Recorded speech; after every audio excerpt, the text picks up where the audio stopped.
Olá, tudo bem? Tudo certo? Tudo aqui por aí? Qual foi o propósito da criação do cristianismo e por que usaram as tradições judaicas como base para o cristianismo? Pela história romana, após Pompeu conquistar a região de Israel em 63 antes da era cristã, é sabido que havia nesse contexto uma herança judaica vinda dos macabeus, implicando diretamente na dinastia dos Amoneus, que mais tarde influenciaria sobremaneira o grupo religioso dos Zelotes. E esses atrapalhariam os romanos, os judeus favoráveis a Roma e qualquer um que fosse amigo dos romanos e vivesse na região de Israel e de suas adjacências. Desde a revolta de Judas o Galileu, a questão de saber se a lei de Moisés permitia pagar tributos a Roma tornou-se a característica distinta ou distintiva dos que aderiram aos princípios zelotas. O argumento era simples e entendido por todos. A demanda de tributo por Roma demonstrava nada mais, nada menos do que uma reivindicação de propriedade sobre a terra e seus habitantes. Mas a terra não pertencia a Roma. A terra pertencia a Deus. César não tinha direito a receber tributo. Por que não tinha direito à terra? Quem diz isso está no livro Zelota de Reza Asnan, de 2013.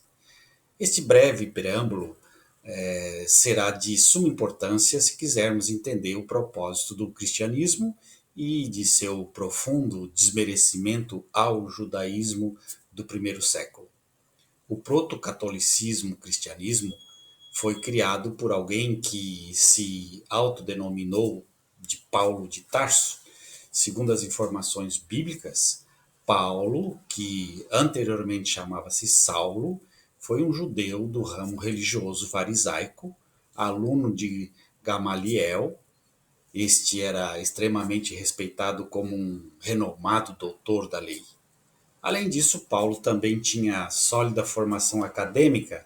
Tarso era uma cidade acadêmica e marítima e uma dificílima obtenção da cidadania romana. Isso para qualquer judeu que não tivesse amigos romanos muito influentes. Qual foi o propósito da criação do cristianismo? Anular as bases doutrinárias judaizantes, desmoralizando-as, inclusive as alianças e principalmente a lei de Moisés. O interesse romano pela destruição do judaísmo se deu devido aos zelotes e à sua ala mais agressiva, os sicários. Os sicários eram zelotas alimentados pela visão apocalíptica do mundo de uma fervorosa devoção de estabelecer o governo de Deus na terra. Os sicários assassinavam seus adversários com impulsividade. No meio da cidade, em plena luz do dia, no meio de grandes multidões, durante os dias de festas e festivais.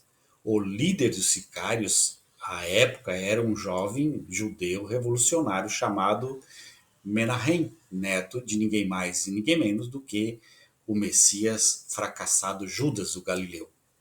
Menahem compartilhava o ódio do avô pela rica aristocracia sacerdotal em geral e os untuosos sumos sacerdotes em particular. Para os sicários, Jonatas, filhos de Ananus, era um impostor, um ladrão e um vigarista que tinha crescido rico, explorado o sofrimento das pessoas.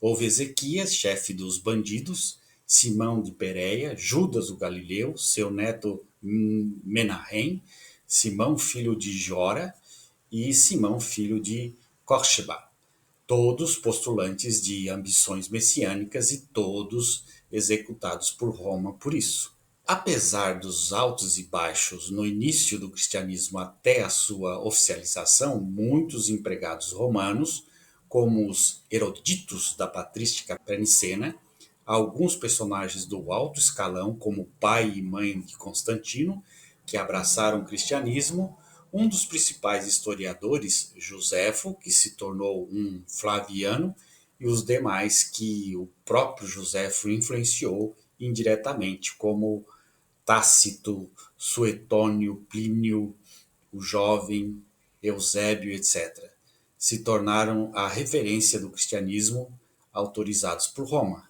Abaixo, a aliança e a sua quebra feita por Paulo, um judeu que havia estudado com Gamaliel, além de ter vivido com o fariseu, que propôs, ao considerar sua nova religião como a mais significante que o judaísmo.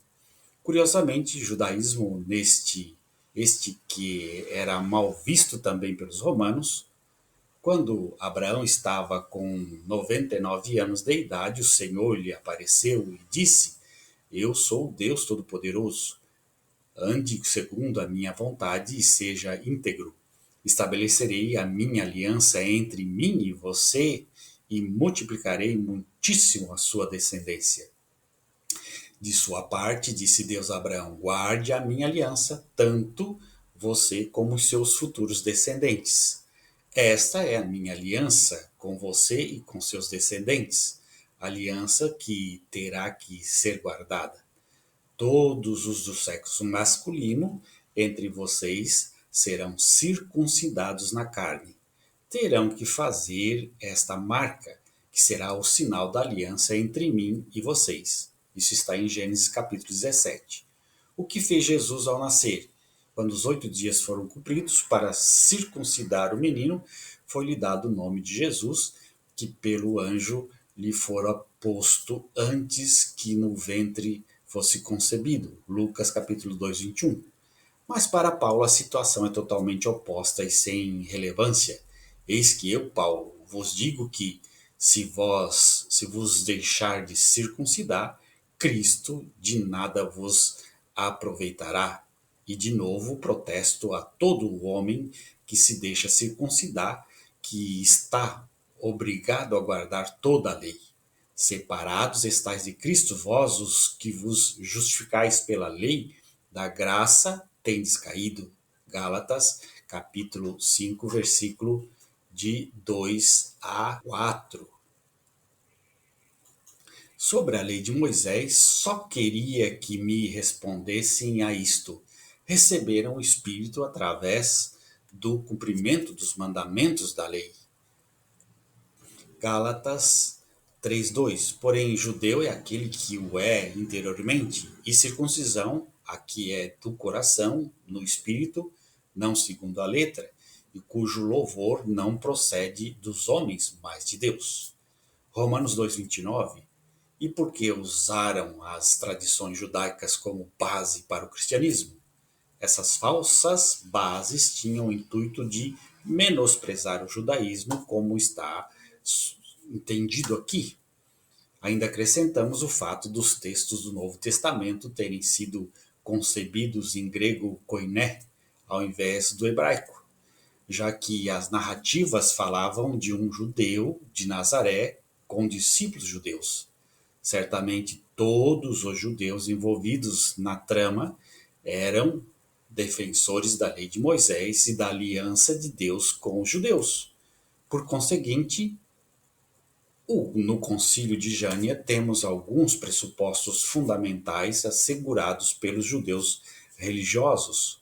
4 critérios para haver livros considerados inspirados para os judeus. São eles: ser escrito em hebraico, ser escrito dentro da Palestina, ter sido escrito até a volta do exílio da Babilônia, estar conforme a Torá. Portanto, este foi um ou alguns dos propósitos. Entretanto, essa explicação não esgota esse assunto rico e amplo, com inúmeros pormenores e momentos distintos que estão gravados no DNA da história religiosa da humanidade. Um grande abraço. Tchau.